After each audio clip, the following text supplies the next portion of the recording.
Harry Potter, épisode 3. Nous revoilà ensemble pour poursuivre l'aventure. C'est maintenant l'épisode 3. Dans le précédent opus, il était question de l'événement du zoo, de la part animale réprimée par l'héritage judéo-chrétien, de la résonance entre l'esprit et la matière,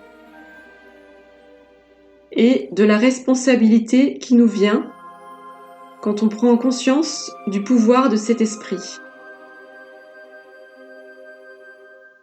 Harry a maintenant 11 ans et sa vie bascule.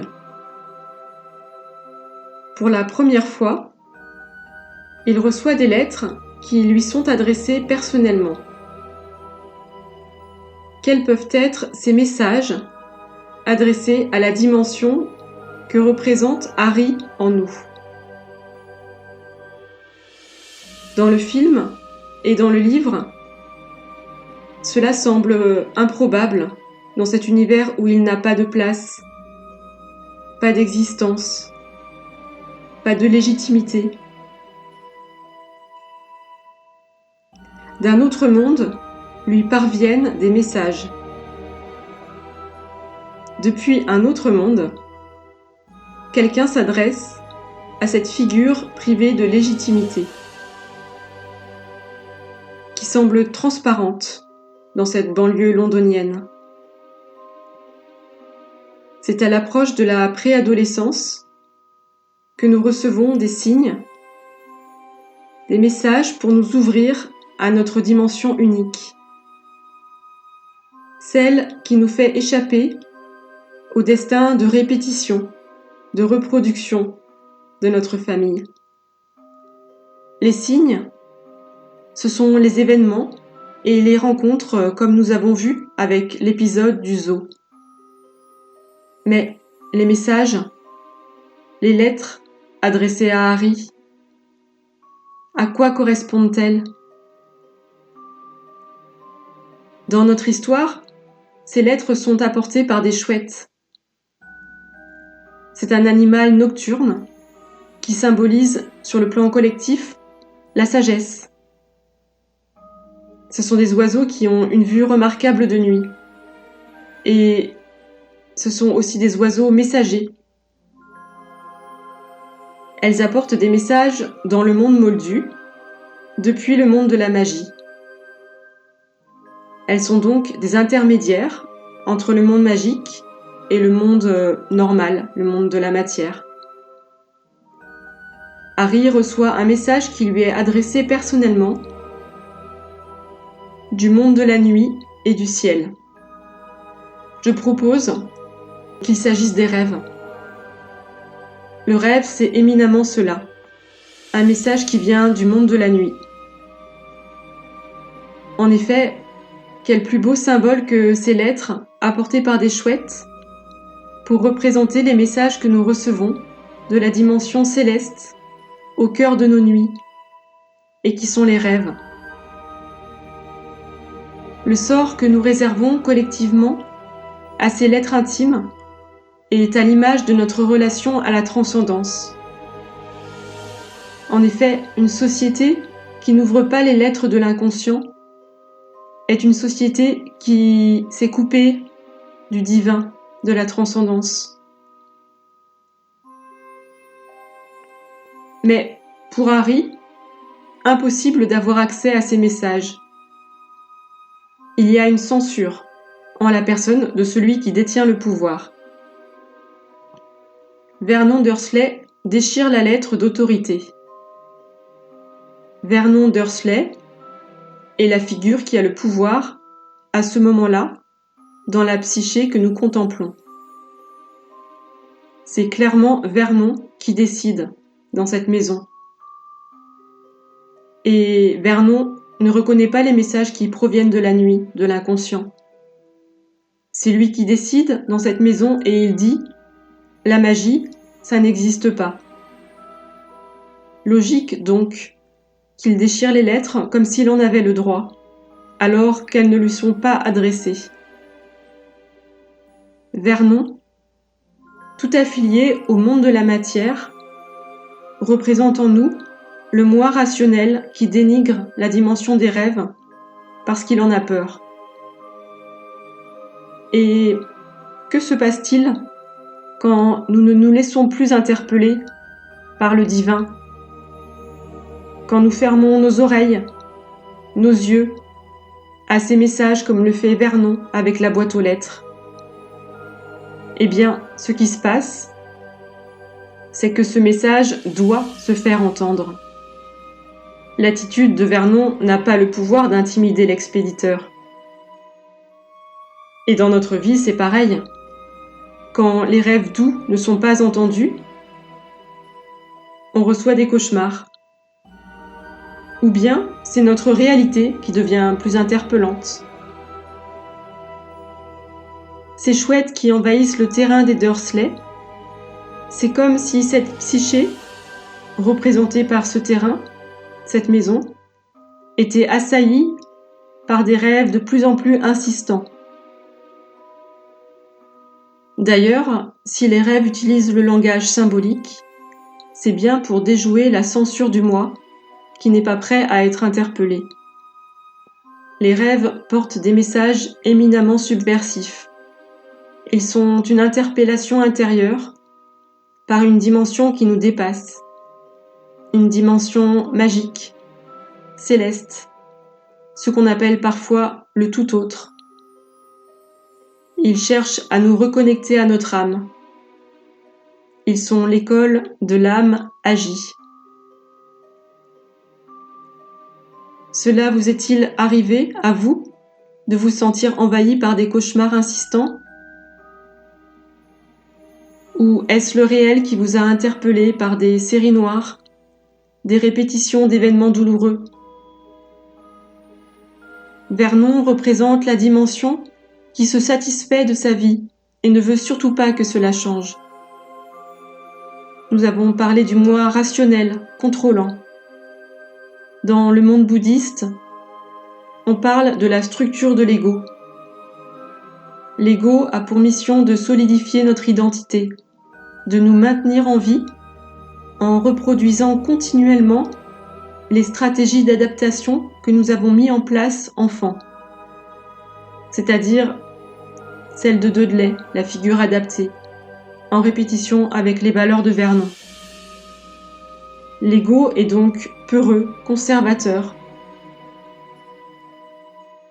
Pour cette psyché, les stratégies d'adaptation à son environnement ont été de se fondre dans la masse, ne pas faire de vagues, accéder à une vie confortable sans toutefois attiser de jalousie, et combler la frustration par des mécanismes de compensation comme la nourriture, en s'anesthésiant avec des films, des loisirs. Le problème de ce système de fonctionnement, qui semble rationnel quand tout va bien, c'est que quand la vie nous invite à sortir de nos modes de fonctionnement, quand la vie nous interpelle, l'entêtement de l'ego apparaît alors dans son absurdité. Vernon devient cette figure sourde, jusqu'à la folie, jusqu'à la parano. Nous pouvons contempler le ridicule de sa stratégie de condamner la boîte aux lettres, c'est-à-dire de fermer l'ouverture. La peur de cette lettre est si grande qu'il met en danger tout ce qui compte le plus pour lui, c'est-à-dire présenter une apparence lisse. Les chouettes qui envahissent sa maison sont comme une déferlante de l'inconscient qui viennent le stigmatiser dans le quartier. La maison, c'est souvent une figure de l'espace intérieur, de la psyché. Même Dudley dit que son père est devenu fou. La figure adaptée ne peut plus se reconnaître dans cette dimension qui perd le contact avec le monde réel. Cela nous parle de notre première réaction, la surdité, face à cet appel que nous recevons tous. Cela nous parle de jusqu'où devons-nous aller dans la souffrance pour enfin oser ouvrir ces lettres qui cherchent à nous reconnecter à notre filiation de magie. Vernon bouche la boîte aux lettres, en espérant que les courriers cessent. Comme un enfant qui ferme les yeux en pensant que ça n'existe plus, s'il ne le voit plus. C'est une contestation du réel. C'est être en guerre avec le vivant. J'y vois la représentation d'une psychose. Le moi rationnel est mis en faillite dans son fonctionnement. Parfois, quand la surdité est trop grande, la vie provoque l'effondrement du moi en crise psychotique, en burn-out, en maladie grave, pour que puissent s'exprimer à l'intérieur de l'être d'autres figures. Jung dit qu'à un certain moment de l'analyse, le moi doit se rendre sans concession. Normalement, c'est un processus qui prend du temps, où l'on tisse une relation de confiance avec la dimension transcendante qui nous guide, de rêve en rêve. Mais à l'heure actuelle, il semblerait qu'un mouvement collectif presse les individus en les poussant dans leur dernier retranchement de façon de plus en plus massif. C'est tous les burn-out, crises de vie, qui résultent d'une société malade, qui fait peser une telle pression sur le plan individuel que le moi qui s'efforce de suivre le rythme imposé n'a parfois plus d'autre choix que d'abdiquer. Pour la psyché que nous contemplons, la déferlante de l'inconscient semble bien flirter avec un état de psychose sur un mode parano. Vernon embarque toute la famille sur une île déserte, un fusil dans les bagages.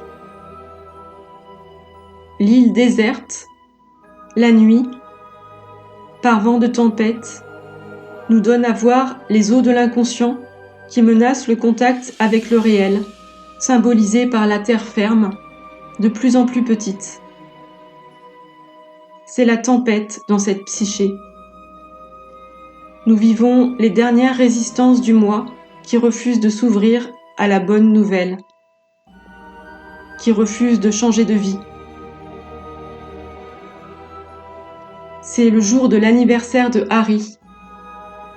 Et même s'il n'a pas grand-chose pour célébrer sa naissance, Harry trouve la force de se réjouir de son existence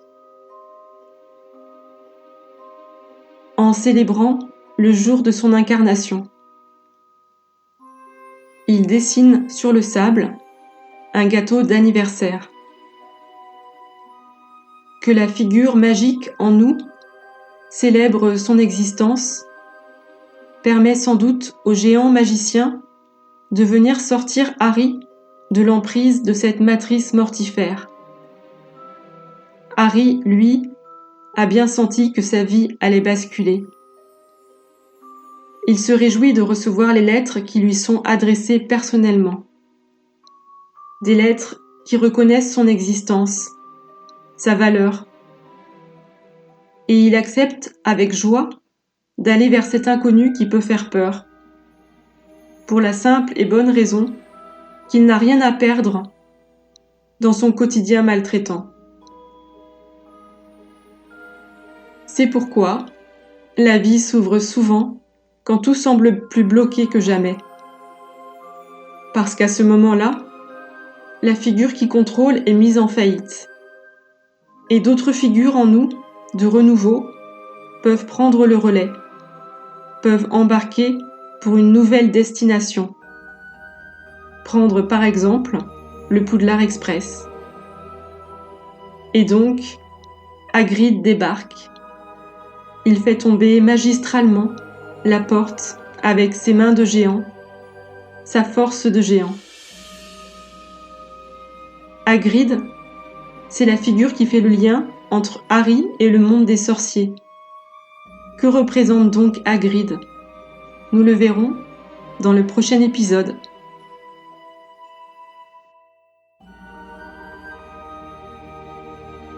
Si vous désirez être prévenu des prochains épisodes, la cloche en haut à droite, remplacera Edwige. Et si vous aimez ce contenu et voulez contribuer à sa diffusion, vous pouvez cliquer sur le pouce. Merci. À bientôt.